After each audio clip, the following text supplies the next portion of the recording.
Квадрат теңдеуді қалай шығарамыз? Ол үшін бірінші А, В, С деп белгілеп алу керек. Себебі формула қойғанда шатаспас үшін біз көріп тұрмыз, А-ның орнында ешқандай сан жоқ, демек ол жерде 1 бар. Кез келген әріптің алдында 1 болады. Дискриминанттың формуласын жазамын. В квадрат азайту 4асы. Көріп тұрмыз ғой, В квадрат дегеніміз не? Мынау В тұр. В-ның орнына сол санды қоясыңдар. А дейді. А-ның орнына сол санды қоямыз. С-ның орнына сол санды қоямыз.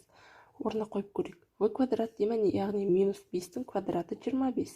Азайту 4 көбейту. А-ның орнында не тұр? 1 көбейту 6. 4-ке 6-ны көбейтсек 24, 25-тен 24 алсақ 1. Енді x1, x2 түбірлерін табайық. Ол минус В плюс түбірасты D бөлінген 2А. x2 түбір дегеніміз ол минус В минус түбірасты D бөлінген 2А. Қандай айырмашылық көріп тұрмыз? Мында плюс, мында минус. Бірінші түбір табайық. Ол жерде минус В деді ме, демек, міне минус 5, минус 2 минус плюс болып кетті де 5-тің өзі қалады. 5 қосу. Түбірден 1, бәрібір 1 шығады. Бөлінген 2 көбейту 1. 5-ке 1 қоссақ 6, 6-ны 2 бөлсек 3. Екінші түбір табайық. 5 азайту 1, 2 көбейту 1. 4-те 2 бөлсек 2.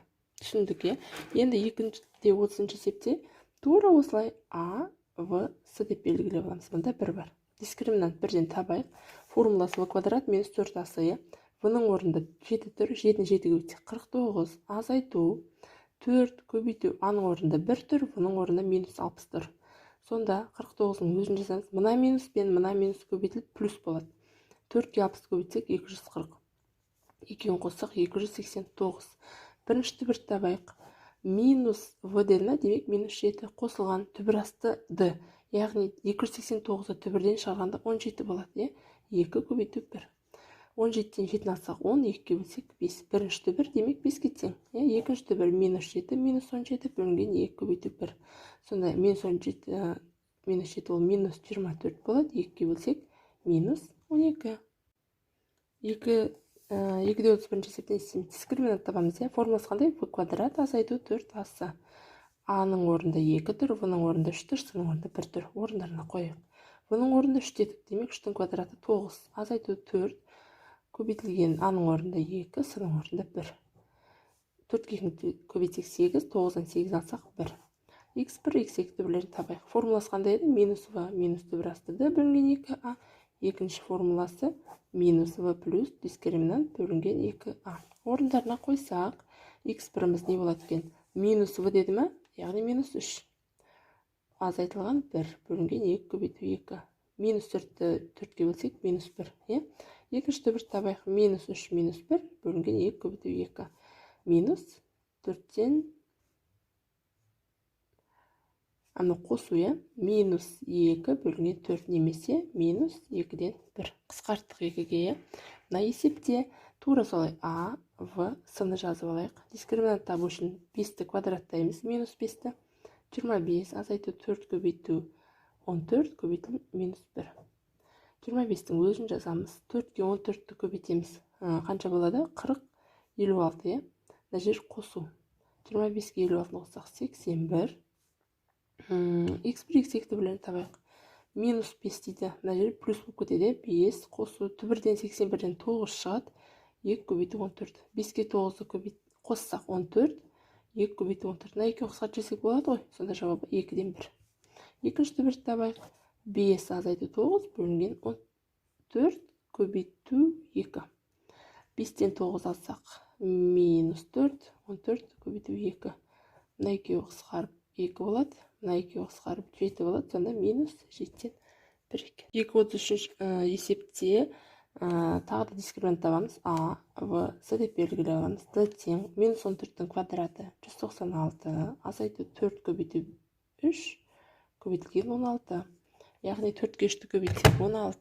12-ні 16-ға көбейтеге.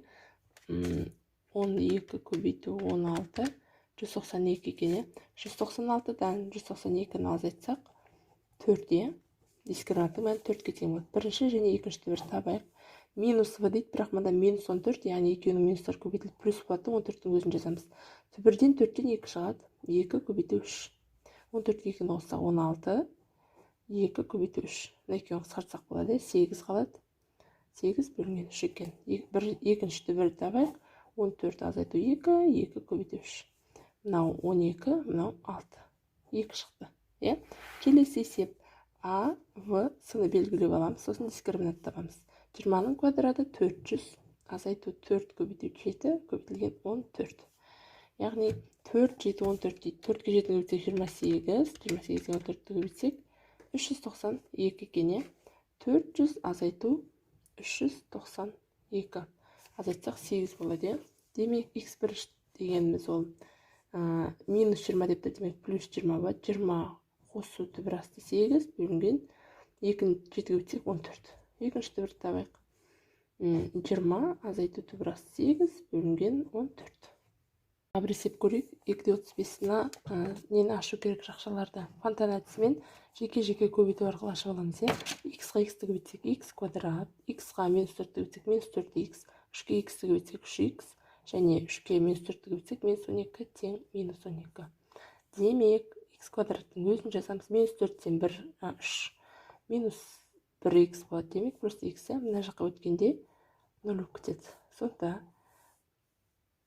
x-ті жақша сыртынан шығарып жіберсек, x минус 1 тең 0. Демек, x тең 0, x минус 1 тең 0, бірінші жауап, мынау екінші жауап, x тең 1-ге. Екі жауап болады. Тексерейік балалар, дұрыс шығардық па, жоқ па? X-ға x-ті көбейтсек x квадрат, мына минус 4x плюс 3x минус 12 тең минус 12. Енді мынаны жаздық. Минус 4 плюс 3 дегеніміз ол 3-тен 4-ті аламыз, яғни минус 1 болады, жаздық. Минус 12 өзі тұр еді, мына жақтан келіп плюс 12 болды, 0 болып кетті. Демек, жауабымыз дұрыс екен.